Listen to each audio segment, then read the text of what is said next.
You can find the canal brake fluid used in the video under the link in the description. Turn your engine off, pull up the handbrake, pull on the bonnet release lever and open the bonnet.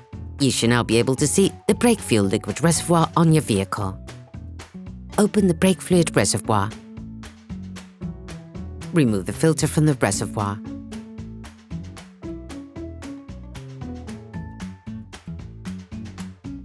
If you're completely draining the brake liquid circuit, you'll have to start by draining the used liquid with the help of a pump.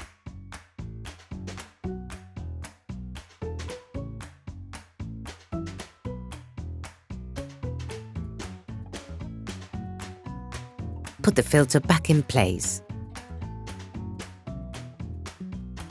Then, fill the reservoir with new liquid to the maximum level. You can find the canal type of brake fluid recommended for your vehicle under the link in the description.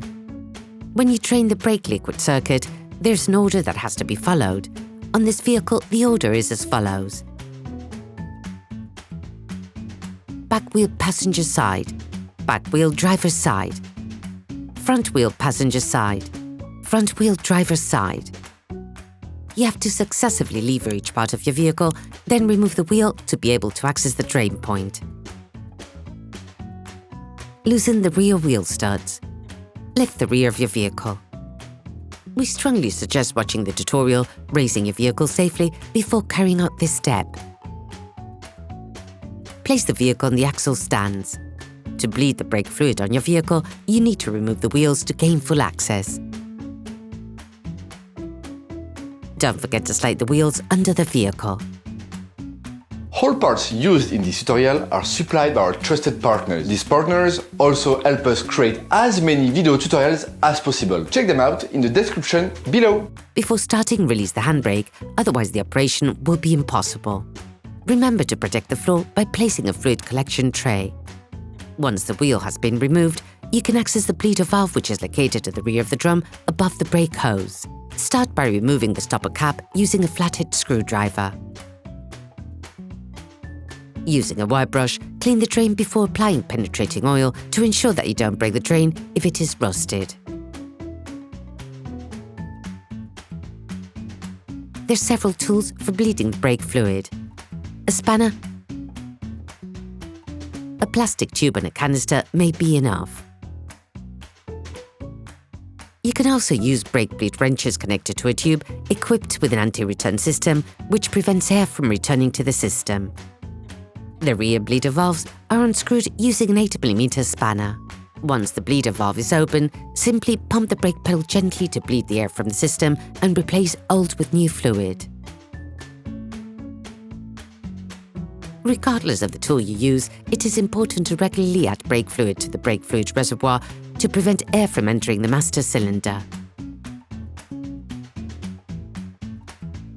Once the system has been bled, when clear, bubble-free liquid flows, all you need to do is close the bleeder valve and disconnect the tool. Remember to clean the bleeder valve with brake cleaner to remove all traces of brake fluid.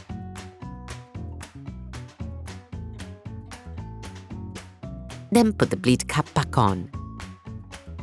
Then you can put the wheel back on your vehicle and put it back on the ground.